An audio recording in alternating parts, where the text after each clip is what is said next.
page avec mon art journal. Aujourd'hui, je voudrais faire une page sur le thème de ce mois de mars sur notre groupe Facebook. Ce thème, c'est la Saint-Patrick et je voulais célébrer cette fête à ma façon. D'ailleurs, si tu ne connais pas encore notre groupe Facebook, je t'invite à venir nous y rejoindre. Le lien est dans la description de la vidéo.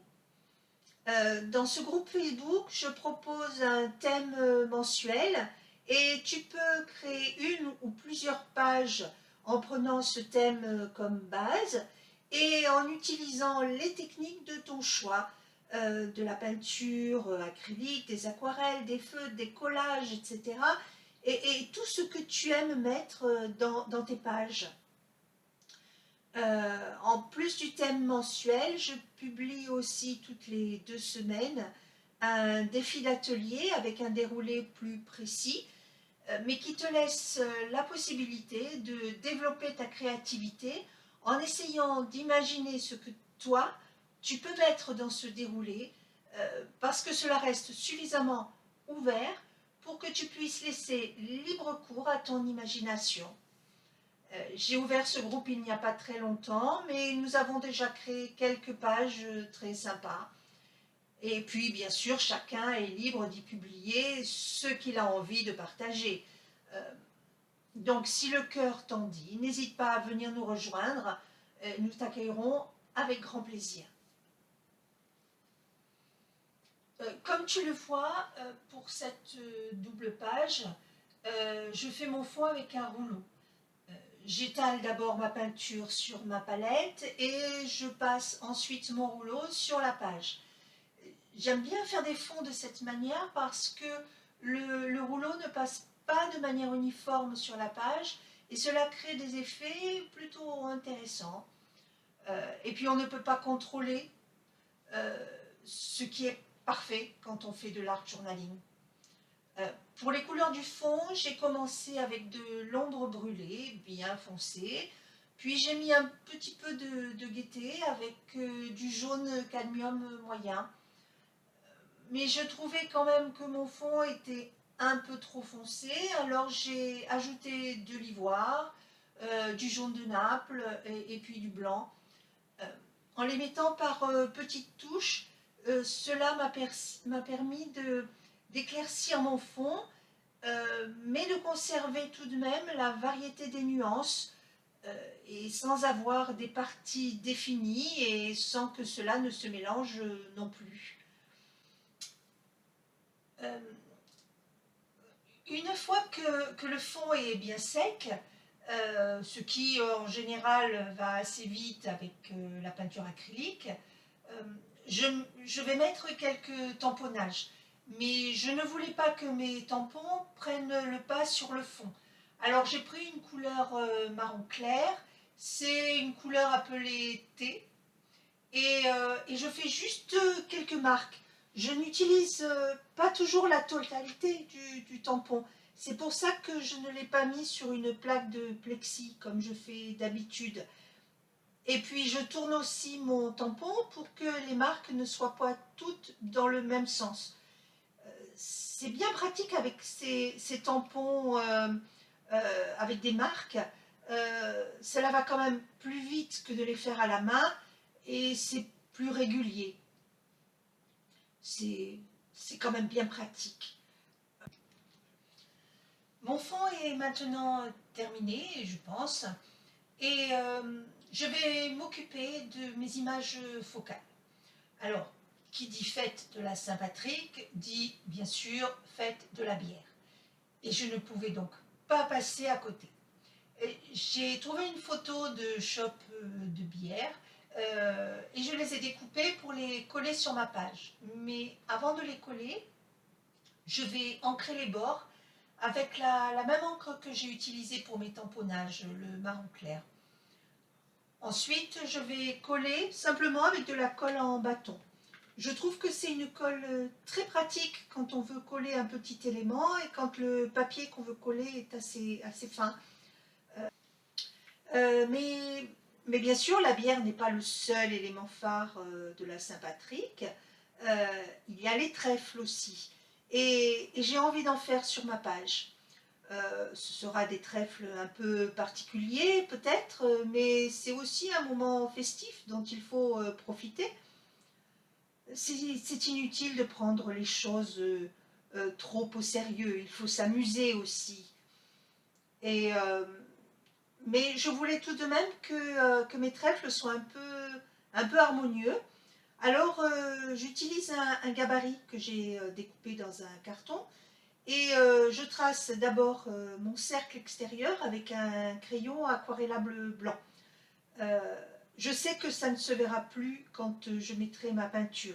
Et puis, il suffira d'un peu d'eau pour l'effacer totalement. Euh, et l'avantage de la peinture acrylique que j'ai utilisée pour le fond, c'est qu'elle ne bougera pas si je mouille par-dessus. C'est quand même un des très gros avantages de cette peinture. Je trace ensuite mon trèfle avec un crayon vert, un crayon aquarellable aussi, bien sûr. Et une fois que j'en ai fait un, j'en fais un deuxième de l'autre côté de la même manière. Et une fois que tout est tracé, alors je peux appliquer la peinture.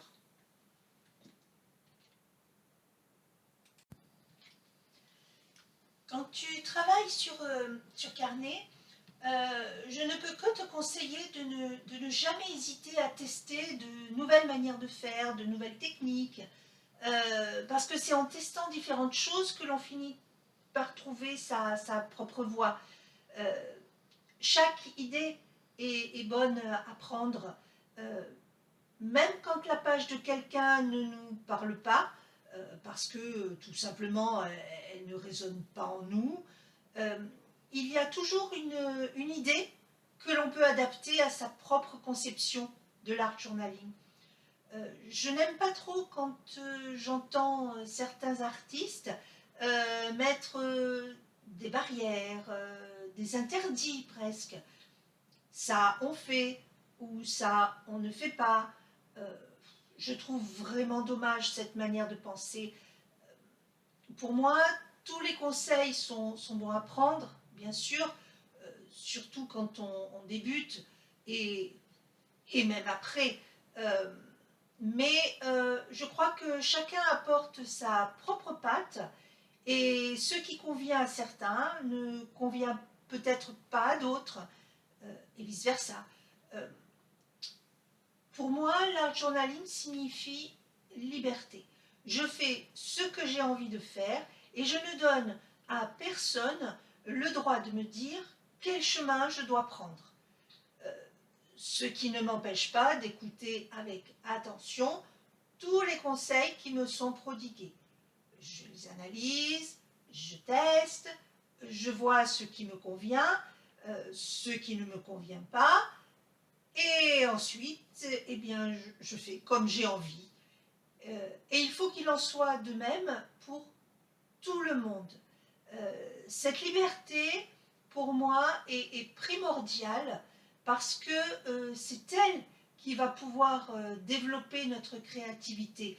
Euh, Même dans les exercices imposés, quand tu prends des cours, par exemple, euh, il faut conserver cette part de liberté dans la création. Et d'ailleurs, en parlant de cours, je trouve que c'est très bien de prendre des cours avec des personnes plus avancées que soi, et quel que soit son propre niveau d'ailleurs, parce que je pense que dans le domaine de l'art, comme dans bien d'autres domaines, bien sûr, on ne finit jamais d'apprendre. Et je trouve ça extraordinaire. Ce serait tellement triste si on n'avait plus rien à découvrir. Euh, Par contre, je pense qu'il ne faut pas se contenter d'un seul professeur et surtout ne pas rester trop longtemps avec le même s'il est excellent. Et il y en a beaucoup d'excellents, heureusement.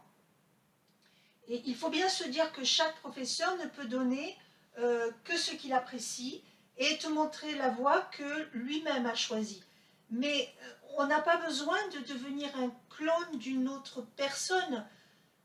Alors je crois qu'il faut voir plusieurs points de vue, plusieurs manières de faire et d'appréhender les choses et choisir ce qui nous convient, même si ce sont des détails à ajouter à notre propre expérience. Et petit à petit, on va ajouter détail après détail pour arriver à propre, euh, notre propre conception des choses et notre propre voix, notre propre patte.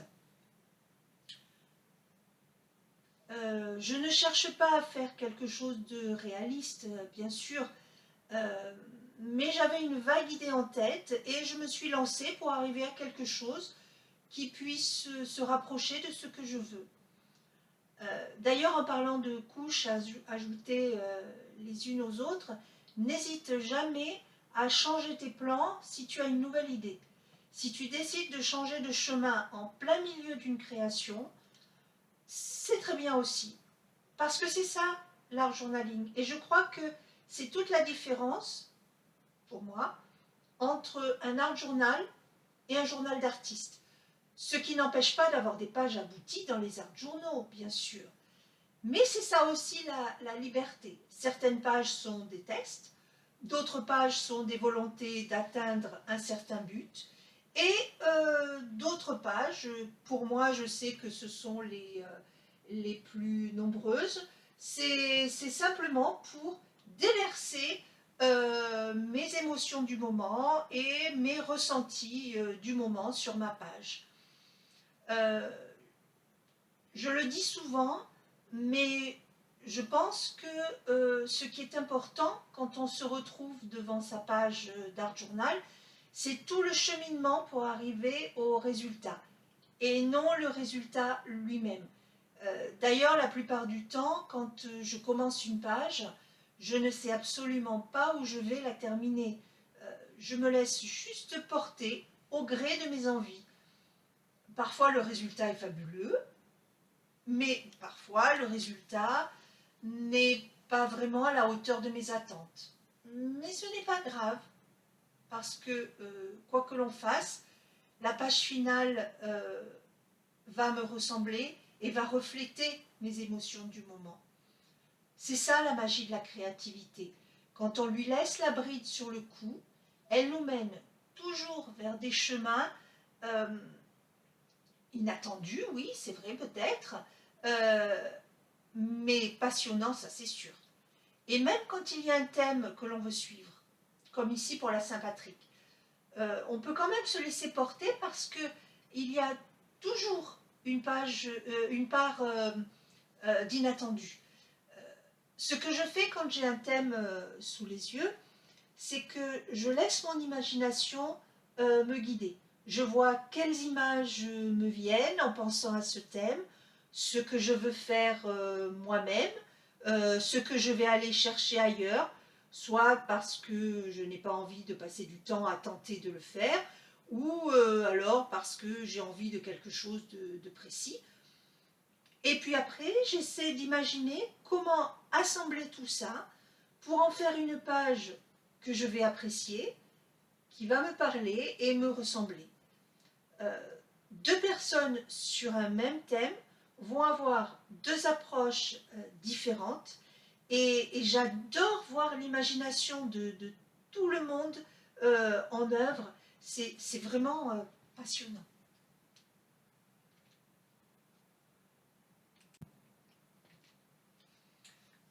Là, comme tu le vois, j'ai ajouté du rouge à mon verre. C'est une petite astuce bien pratique quand tu veux foncer une couleur. Euh, à ce moment-là, tu la mélanges à sa couleur complémentaire.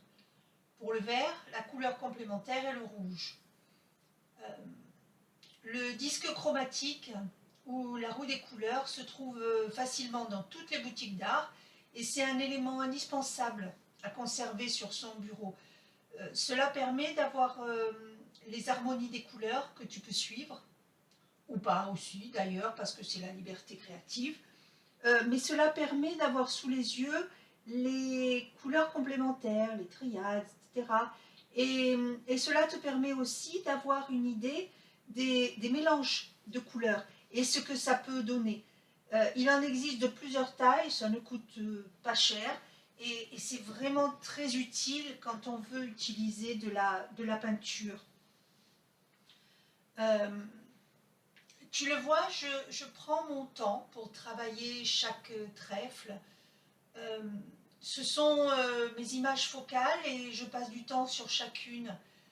La vidéo est accélérée, sinon elle serait beaucoup trop longue. Et pourtant, tu le vois, je passe parfois des coups de pinceau très lents et d'autres beaucoup plus rapides. Euh, D'ailleurs, on peut aussi parler du temps que l'on passe sur les pages. En fait, je crois que le temps n'existe pas quand on crée. Oh, bien sûr, parfois on a envie d'une page très rapide, simple et vite faite. Euh, mais je crois que ce n'est pas grave si une page prend du temps. C'est que nous avons besoin de rester avec elle un peu plus longtemps, c'est tout. Souvent, je mets plus d'une journée à faire une page. Et c'est très bien comme ça. Euh, Surtout quand je crée de manière intuitive. Euh, Parfois, on se retrouve coincé, bloqué. On ne sait plus quoi faire, comment continuer. Dans ces cas-là, quand ça m'arrive, je mets la page de côté et souvent, le lendemain, je sais exactement ce que je vais faire.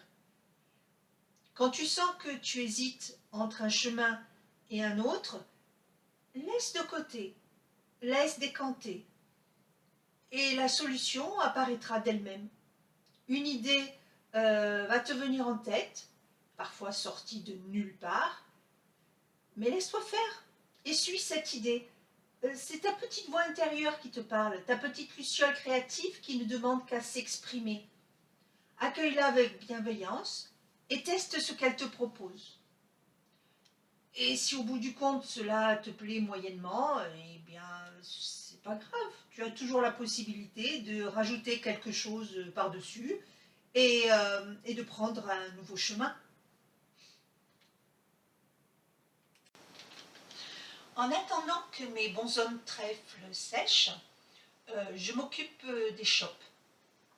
Avec un morceau d'éponge et de la peinture blanche, je fais de la mousse, comme si elle débordait des chopes.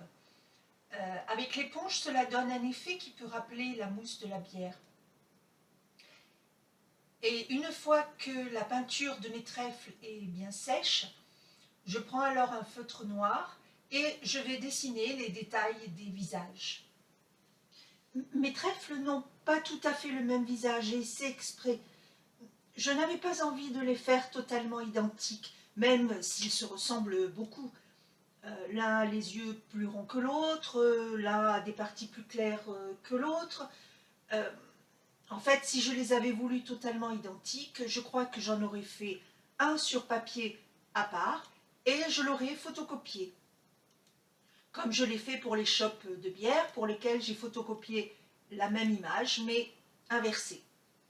Mais pour les bonshommes trèfles, j'ai préféré le faire de cette manière.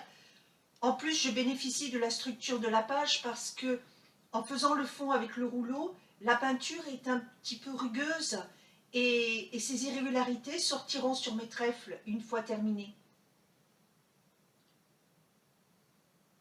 La question se pose souvent de savoir si on doit utiliser beaucoup de couleurs ou au contraire se restreindre à très peu.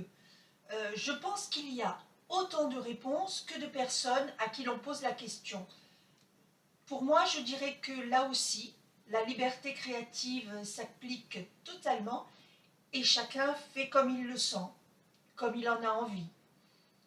Je crois que tout dépend de ce que l'on veut faire, tout dépend du sens euh, et de ce que l'on veut faire passer à travers ces pages, même si ce n'est pas toujours volontaire, c'est vrai, ce que l'on veut faire passer.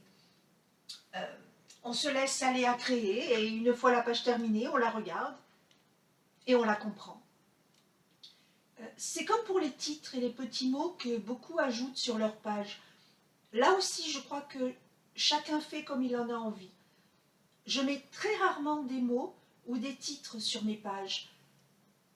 Mais cela m'arrive aussi de faire des pages avec presque uniquement du texte sur mon fond. Mais là, c'est pour y déverser autre chose.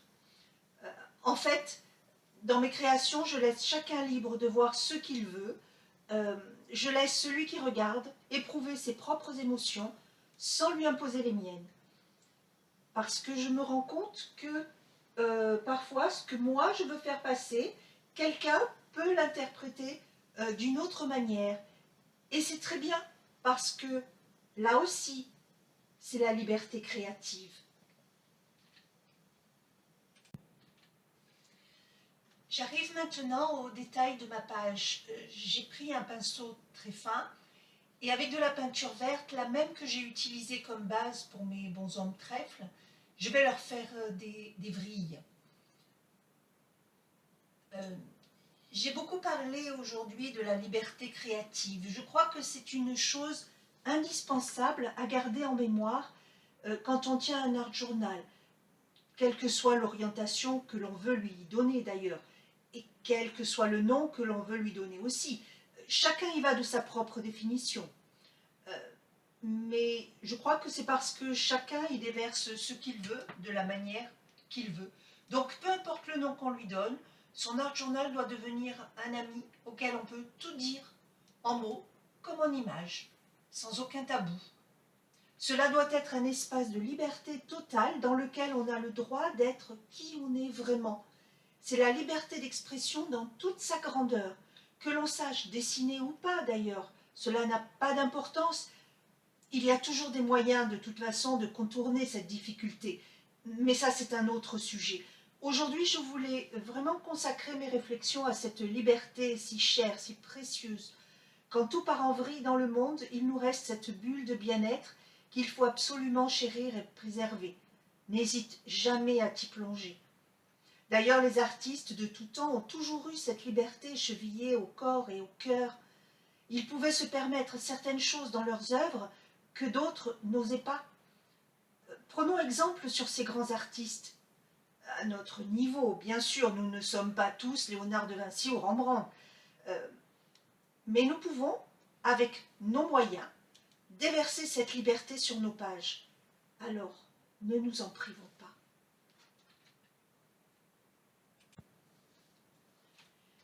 Finalement, une fois que j'ai fait les vrilles pour tenir les chopes, j'ai trouvé qu'il manquait quelque chose. Alors j'ai fait une tige centrale, comme un corps, pour mes bonshommes. J'ai trouvé que cela les rendait plus amusants. D'ailleurs, j'ai décidé de faire un gros ventre à celui de droite. Autant continuer dans la drôlerie. Ces tiges supplémentaires n'étaient pas vraiment prévues au départ. En fait, j'avais mon idée, une vague idée, et j'avance et je crée au fur et à mesure en ajoutant des détails, petit à petit. Comme cette deuxième vrille qui fait un deuxième bras. Je trouvais l'aspect un peu bancal et du coup, rajouter une deuxième vrille, ça donne un corps plus harmonieux à, à mes bonshommes. N'hésite jamais à ajouter quelque chose si tu ressens un manque, une gêne. N'oublie jamais qu'il s'agit là de ta propre page. Tu en fais ce que tu veux. La grande question que beaucoup se posent aussi est de savoir quand s'arrêter. Quand on me pose cette question, je suis incapable de répondre précisément. Je crois que c'est la relation avec la page qui va déterminer le moment où tu vas t'arrêter. Quand plus rien ne te gêne, ou alors quand tu ne sais plus quoi ajouter. Tout à l'heure, je disais que tu pouvais laisser la page de côté et y revenir plus tard. Ça, c'est dans le cas où tu sais que tu as quelque chose à ajouter, mais tu ne sais pas quoi sur le moment. Alors là, il faut laisser décanter. Mais par contre, écoute ta petite voix intérieure si elle te dit de t'arrêter. C'est que à ce moment de ton expérience, ta page est aboutie. Ce qui ne veut pas dire que si tu reviens dans quelques années avec plus d'expérience, tu ne trouveras pas des tas de choses à y redire. Mais si je peux me permettre un conseil, ne retouche pas ta page des mois ou des années après. Je trouve que c'est très bien d'avoir une vision de son évolution, de voir par où on est passé. Cela nous permet de voir nos progrès. Et encore une fois, je l'ai déjà dit, mais on ne cesse jamais de découvrir, d'apprendre et de progresser. C'est un chemin qui n'a pas de fin et c'est tant mieux parce que on sait qu'on ne s'ennuiera jamais. Voilà, j'arrive bientôt au bout de ma page. J'ai ajouté quelques détails, comme ces trèfles sur le fond, par exemple, avec de la peinture vert clair. Je vais essayer maintenant, pour mes vidéos d'Art Journal, de te donner quelques-unes de mes réflexions sur cette passion que nous sommes beaucoup à avoir en commun, l'art journaling et le mix média. Aujourd'hui, j'ai parlé de la liberté créative et je suis bien consciente de n'avoir qu'effleuré la surface parce qu'il y a tant à dire sur ce sujet extrêmement vaste. Voilà, je termine ma page en faisant un encadrement avec mon pastel gras marron foncé. Si la vidéo t'a plu, n'hésite pas à me mettre un petit pouce vers le haut. N'oublie pas de t'abonner si ce n'est déjà fait. Et je te dis à très bientôt pour une nouvelle vidéo. Au revoir.